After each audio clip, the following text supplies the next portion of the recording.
कमाने को पता नहीं चल रहा है क्या करे वो। आप वो कौन की हाथ पकड़ लेता है और रोते रोते सो भी जाती है और रात भी हो जाता है। वो और कमाने अभी तक पार्क में ही बैठा रहता है। तुम इनारी के पास नहीं रह सकती तो मेरे पास मतलब इनुगामी के साथ रह सकते हो। कौन कहती है मैं वहाँ पे नहीं रह सकती। वो रॉकुन डॉग डीमन है और मैं एक फॉक्स डीमन हूँ। और कमाने की आंखों में देख के कौन बोलती है लेकिन मैं तुम्हारे साथ रह सकती हूँ पार्क में, और यहाँ पे खाने की भी कमी नहीं होगा क्योंकि इस पार्क में बहुत सारे बाट है। और कमाने को याद आता है इनुगानी साहब ने कुछ लाने के लिए बोला था लेकिन मैं तुम्हारे पास जल्दी आऊंगा, प्रॉमिस रहा मेरा। कौन कमाने की हाथ छोड़ देती है और बोलती है मैं तुम्हारे लिए वेट करूंगा। आगे हम देखते हैं मिहाई रूम से बाहर आता है और बोलता है कमाने से आर्म रेसलिंग करते वक्त मेरे हाथ में चोट लग गया है और मुझे हील होने के लिए कम से कम 1 वीक टाइम लगने वाला है और इसीलिए मैं तुम्हारे नौकरों के साथ 1 हफ्ते के लिए खेलूंगा। और इनुगामी को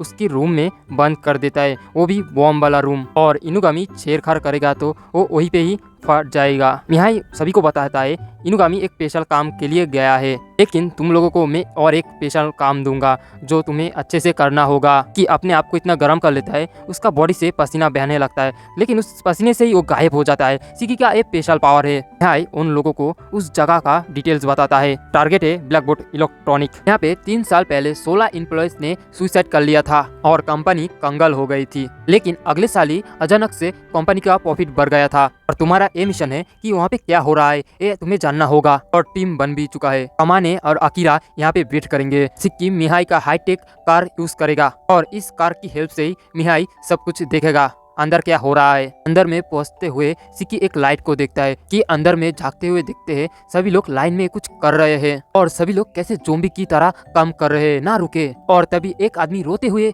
बाहर में चला आता है मैं और एक काम नहीं कर सकता। लेकिन तभी मैनेजर आ जाता है और तभी उसे एक ऑफिस में ले जाते हैं। सिक्की चुपके से उनके पीछे चला जाता है। ऑफिस के अंदर वो मॉस्किटो डीमन एक आदमी के कान से खून पी रहा है और वो आदमी मारा जाता है और सिक्की को पता चलता है ये सभी लोग मॉस्किटो डीमन है जो इंसान के रूप में है। और मिहाई अपनी हाईटेक कार से ये सभी देख रहे हैं और मुझे लगता है ये डीमन इंसान का दिमाग ही खा जाता है और बाकी बॉडी को कंट्रोल करके अपना काम कराता है। अकीरा तो ये देख के बेहोशी हो जाता है और सिक्की डिसाइड करता है ये मिशन बहुत मुश्किल होगा इसलिए हमें वापस लौट जाना चाहिए। लेकिन मिहाई इस बात को सुन के गुस्सा हो जाता है और अपनी कार को दीवार पे जोरदार एक टक्कर मारता है और ये देख के डीमन बाहर आ जाती है। तभी उनको एक टॉय कार दिखाई देती है और वो उसे उठा लेती है। वो इधर उधर देखती है कौन है तो नहीं है यहाँ पे। और तभी उनका दोनों बहन आती है और वो लोग डिसाइड करती है सभी बिल्डिंग में चेक करेंगे कोई है तो नहीं है यहाँ पे। सिक्की एक कोने में जाके छुप जाता है और वो लोग यहाँ से जब चले जाती है तो सिक्की सोचता है मुझे जल्दी से कमाने और अकीरा के पास जाना होगा वरना कहीं वो भी कमाने की तरह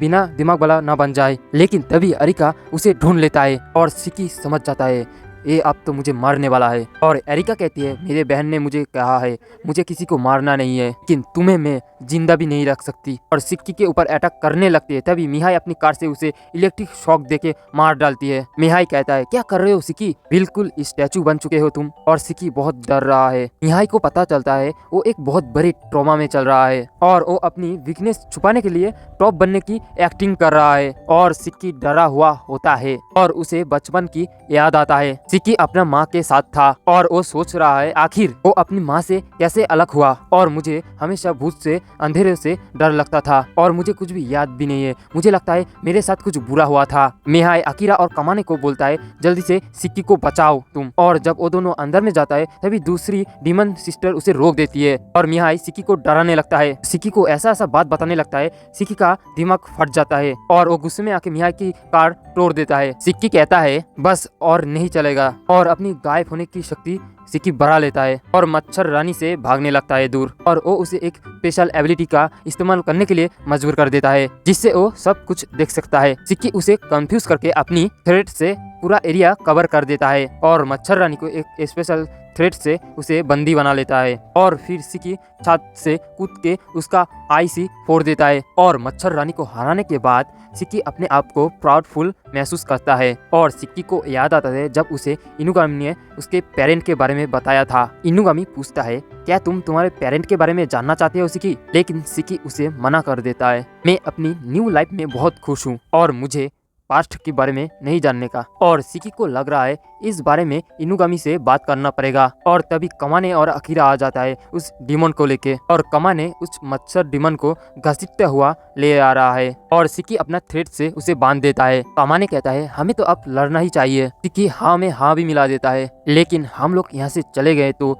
ये सबूत डिस्ट्रॉयड भी कर दे सकता है। और इन लोगों का बातचीत हो रहा होता है तभी मच्छर रानी यहाँ पे चला आती है और दोनों बहनों को कहती है तुम दोनों निकम्मे हो, तुम इन बच्चे से हार गई। और वो एक डरावनी इस्माइल से पूछती है और तुम लोग यही तक ही खत्म करके क्या चले जाओगे। और कमाने कहता है नहीं, तुम लोग बहुत इंसान को नुकसान पहुंचा चुके हो और तुमको रोकना हम लोगों का काम है। ठीक है, मुझे लगता है तुम लोग फाइट करने के लिए रेडी हो जाओगे और मुझे लगता है एक काम मैं ही खत्म कर सकता हूँ। उसका बहन कहता है मुझे एक काम करने दो, लेकिन वो एक ही झटके में उस दोनों बहन को ही खत्म कर देता है। वो अपनी असली रूप दिखाती है, जाइंट मॉस्किटो डीमन। वो कमाने की तरफ बढ़ने लगती है और कमाने जानता है सिकी बहुत थक चुका है और अकीरा तो अकीरा ही है। कमाने खुद ही आगे बढ़ता है और उसके ऊपर अटैक कर देता है। कमाने उसके ऊपर वाइटल ऑर्गन के ऊपर अटैक करने लगता है, लेकिन उसका तेज हाथों से उसे रोक देता है और वो अपनी मुंह से एक स्ट्रॉ जैसी चीज को कमाने की पेट में घुसा देता है। सिकी अपना बचा कुचा ताकत पर आगे बढ़ता है, लेकिन वो अपना एक ही थप्पड़ पे उसे गिरा देता है। कीरा ये देख के गुस्से में आ जाता है, ऐसे हिम्मत हुआ मेरे दोस्त के ऊपर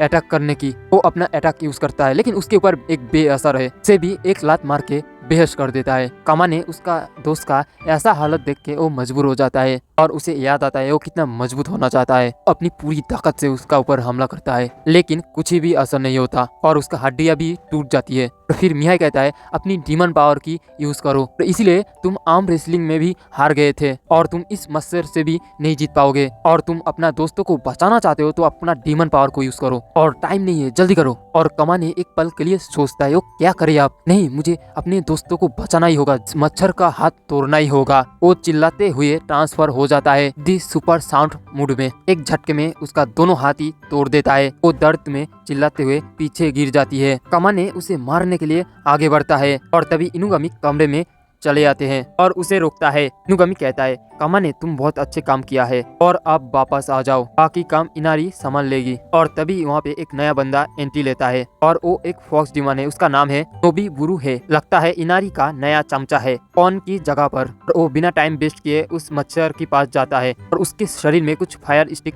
लगा देता है और एक ही चुटकी में उसे आग में जला देता है और बारी बारी से सभी बहनों को आग में जला देता है। नोबीमारू कमाने की तरफ देखता है और क्या लगता है उन्हें मारना सही था और कमाने के पास कोई जवाब भी नहीं है। तुम्हारा वो स्पाइडर फ्रेंड लगता है वो भी बुरी हालत में है, उसे जल्दी से घर में ले जाओ। और वो जाने से पहले कमाने को एक सीक्रेट बात बताता है, इनारी ने तुम्हारा लाइफ स्टोन हासिल करने के लिए तुम्हें लगातार ट्रैक कर रहा है। ये सुन के कमाने हैरान हो जाता है। नोबीमारू बोलता है वो चाहती है तुम खुद से अपना लाइफ स्टोन उसे दे दो और अगर तुमने ऐसा कुछ किया तो इनुगामी भी कुछ नहीं कर पाएंगे और इसलिए ध्यान रखना। वो बहुत ही चालाक है और सभी घर में लौटता है और अकीरा गुस्से में है क्योंकि मिहाई ने उसे झूठ बोला था। ये मिशन इजी है। मिहाई कहता है तुमको तो मुझे थैंक यू बोलना चाहिए, मेरे वजह से तुम लोग थोड़ा सा स्ट्रॉन्ग बन गए। इनुगामी कहता है तुम दोनों ने बहुत प्रोग्रेस किया है, लेकिन मिहाई तुमने फिर से ए वाला हरकत किया तो देखना मैं तुमको क्या करता हूँ। रात में कमाने को नींद नहीं आता और वो चुपके से सिकी और अकीरा के पास जाता है और वो दोनों का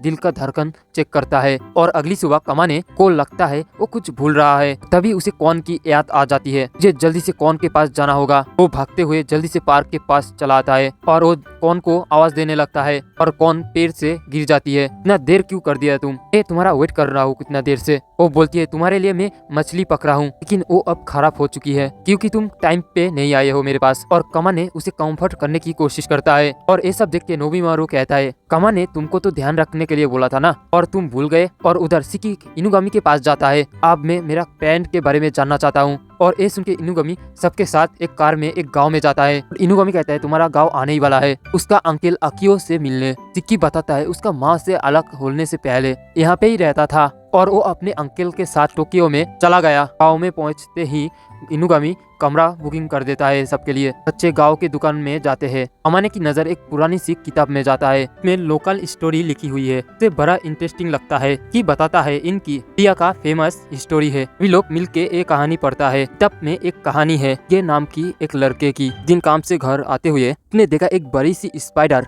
खाने में घुस रही है। और होता तो घर से भाग ही जाता, लेकिन सिगे दिल का बहुत अच्छा था और दिमाग से थोड़ा पैदल था। का खाना उस स्पाइडर से बांट लिया। अगली सुबह वो उठा, गोल्डन मकड़ी का जाला से भर गया और फिर सिकी उस गोल्डन जाली को बेच के बहुत अमीर बन गया। फिर सिक्की बोलता है इसी कहानी तो हर जगह फेमस ही है। और तभी सिक्की की नजर एक दरवाजा पे पड़ता है। गुलाबी बालों वाली लड़की उसे घूर रहा है और वो कुछ सोच पाता तभी इनुगामी अंदर आते हैं। अकियो के साथ सभी लोग डिसाइड करते हैं सिक्की के पास जंगल में जाके बात करेंगे। जाते हुए सिक्की को एक आवाज सुनाई देता है कि उसे बुला रहा है, लेकिन वो सोचता है शायद मुझे भ्रम हुआ है। सभी लोग नदी के पास बैठ जाते हैं। कि वो अपना परिचय देता है, एक स्कॉलर है, पुरानी कहानियों पे रिसर्च करता है और कहानियों के पीछे सच को बाहर ले आता है। कि बताता है आकियो इंसान होने के बाद भी डीमन के पीछे सब कुछ जानता है, लेकिन वो ज्यादा इन्वॉल्व नहीं होता कि किसी को भी परेशानी ना हो। कियो सिक्की को टीज करने लगता है, लेकिन सिक्की बोलता है मैं अपनी माँ के बारे में जानने आया हूँ यहाँ पे। फिर अकियो एक लंबी सांस लेके बोलता है और सभी को कहानी बताने लगता है। वो बताता है ये बहुत पुराना कहानी है, तुम्हारे पापा और मैं मतलब मेरा भाई गोल्डन वेब की कहानी में रिसर्च कर रहे थे। तब हम लोग जंगल में क्लू ढूंढ रहे थे। हमारा मुलाकात तभी तुम्हारा मॉम कुमी से हुआ। वो एक स्पाइडर डीमन थी। कियो बोलता है तुमसे कुछ चीजें छुपाई है, पर अब समय आ चुका है जो तुमको बताए जाए और तुम्हें सच पता चलना चाहिए। इनुगामी अकीरा और कमाने को लेके यहाँ से चला जाते हैं और बोलते हैं तुम दोनों इधर पे वेट करो, सिक्की को अपने अंकल से अकेला बात करने दो। कुछ देर बाद उन लोगों के पास सिक्की आ जाता है कि बताता है तो दोनों मर चुके हैं। पापा तो मेरे जन्म होने के पहले ही जा चुके हैं और मेरे माँ जब मैं 5 साल का था तो वो बीमार होकर ही चली गई। और फिर सिक्की बोलता है उसे तो सब कुछ याद नहीं है कि वो अपनी छोटी उम्र में ही माँ की डेथ देखी है। वो सबके सामने स्ट्रॉन्ग बनने की कोशिश करता है, हंसते हुए बोलता है अब कोई बात नहीं, मैं अब ठीक हूँ। लेकिन कमाने को समझ में आ जाता है सिक्की डर से कितना टूट चुका है। कमाने बोल रहा है तुम झूठ बोल रहे हो। इनुगामी अकियो से मिलने जाते हैं। उधर सिक्की, कमाने और अकीरा पब्लिक बात में रिलैक्स करने जाते हैं, कैसे करे सिक्की को खुश। तभी एकदम से नोबीमारू यहाँ पे चला आता है जो कि नंगा पुंगा होता है। वो कहता है अरे तुम बिना बताए इस शहर से चले गए। तभी नोबीमारू अपना फॉक्स ईयर और फॉक्स टेल दिखाता है सभी को। की और अकीरा ये देख के हैरान हो जाते हैं। नोबीमारू उन दोनों को अपना नाम बताता है और नोबीमारू बोलता है तुम लोग क्या उदास हो, मुझे लगता है तुम दोनों उदास लग रहे हो मुझे। तो नदी के पास हम लोग जुगनू देखने जाते हैं। सभी लोग नोबीमारू के साथ जुगनू देखने जाते हैं। नोबीमारू यहाँ पे ले आने के लिए कमाने उसे थैंक्स बोलता है। नोबीमारू कमाने से पूछता है क्या तुम इस बात से खुश नहीं हो सिक्की का माँ बाप मर चुके हैं, तो तुम्हें पता चलता तुम्हारा पेरेंट जिंदा नहीं है, सिक्की का माँ बाप जिंदा है, तो तुम खुश नहीं हो पाते। ने उसका बात सुन के कंफ्यूज हो जाते हैं, क्या है तुम क्या बात कर रहे हो, मुझे कुछ समझ में नहीं आ रहा। और सिक्की एक डरावनी पेड़ के सामने आता है और उसे बचपन की याद आने लगता है। माने और नोबीमारू उसके पास आते हैं। माने उससे पूछता है हुआ सिक्की की कुछ नहीं बोलता। अचानक भागने लगता है जंगल की तरफ, एक पत्थर के पास जाता है। वो एक छोटी सी नदी पार करता है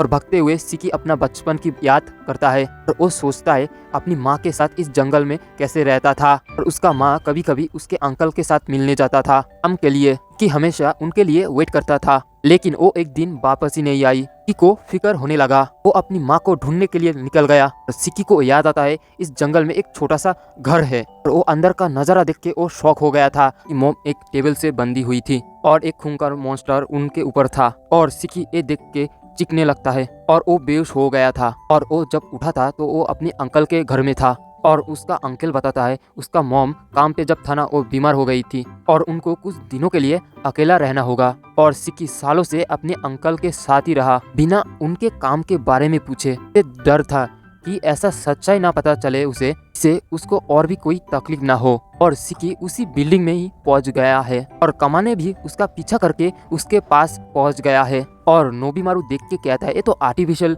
ब्रीडिंग लैब है और मुझे जहाँ तक पता है यहाँ पे हीलिंग सिल्क बनाया जाता था और इससे बीमारी ठीक हो जाता था। इंसान और डीमन की हाइब्रिड से ही बनाया जाता था, लेकिन इनुगामी ने इस केस को कवर अप कर दिया था। और सिक्की को याद आता था उन्हीं टाइम में इनुगामी ने पेरेंट के बारे में मुझे बताया था, मैं और इंतजार नहीं कर सकता हूँ। वो गुस्से में बोलता है मुझे अपना अंकल से बदला लेना ही होगा, उन्होंने मेरे माँ को बहुत तकलीफ दिया है, मैं उन्हें मार ही दूंगा। सिक्की कमाने से बोलता है क्या तुम मुझे उनको मारने के लिए रोकोगे। माँ ने बोलता है तुम मुझे इतना बताओ उसका बॉडी किधर में दफनाना होगा। इनुगामी अकियो को लेके जंगल में जाता है बात करने के लिए। इनुगामी कहता है मैं तुम्हारा रिसर्च करने के बारे में सब कुछ जानता हूँ, वो मैं ही था जो तुम्हारा रिसर्च पब्लिकली होने नहीं दिया, तुमने ऐसा क्यों किया। अकियो अपना पूरा सच बताने लगता है इनुगामी को। वो बताता है उसे और उसके भाई को कैसे जंगल में कुमी मिली थी। वो एक स्पाइडर डीमन थी बिल्कुल सिक्की की तरह। हमें पता चला इस गोल्डन वेब के बारे में जो कहानी था वो सच निकला।